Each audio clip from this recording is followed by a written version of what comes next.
Here are the top stories in Jamaica today's The Week That Was.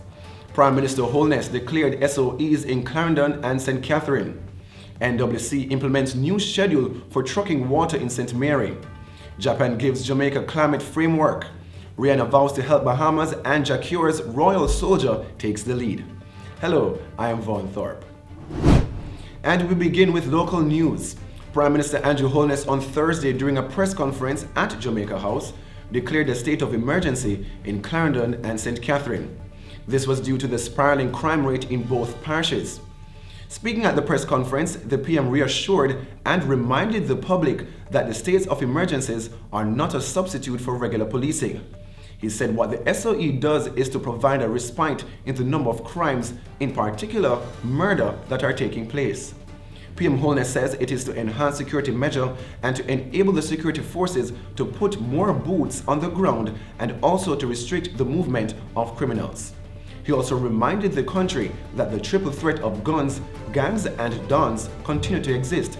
The Prime Minister noted that gangs are a criminal business and says some of the criminal enterprises are so sophisticated they look for the brightest and try to recruit them.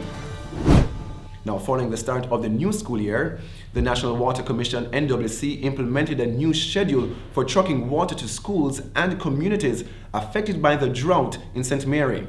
According to NWC's Northeast Regional Manager Richard Williams, the revision of the schedule became necessary.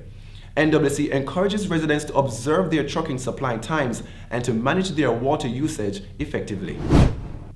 Finally, on the local scene, on Wednesday, Jamaica was handed its climate change framework. The project was launched, funded and created 3 years ago by the people of Japan and its government and was called Japan-Caribbean Climate Change Partnership.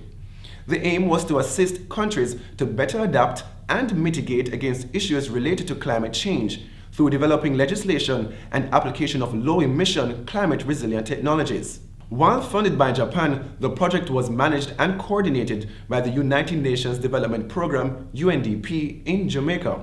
The handover ceremony took place at the Spanish Court Hotel in Kingston at a knowledge forum held by the United Nations Development Programme. On the regional scene, Bajan international pop star Rihanna has pledged to help the Bahamas in their time of need.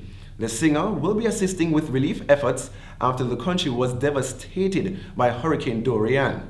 In a tweet, Rihanna stated that the Clara Lionel Foundation, which she started in 2012 in honor of her grandparents, is working on the plan to assist the island. And in entertainment, international reggae star Jacure hits it high following the release of his latest album. The album, entitled Royal Soldier, features international dancehall star Popcorn, international reggae superstars Damian Junior Gong Marley, Capleton, and Junior Reid. Since its release, the album has been reaping mainstream success in the US, Belgium, France, and the UK. And those are the top stories in Jamaica Today's The Week That Was. Join us next week on our website at jamaicatoday.com and at My Jamaica Today on Facebook, Instagram, and Twitter for another roundup. I am Vaughn Thorpe.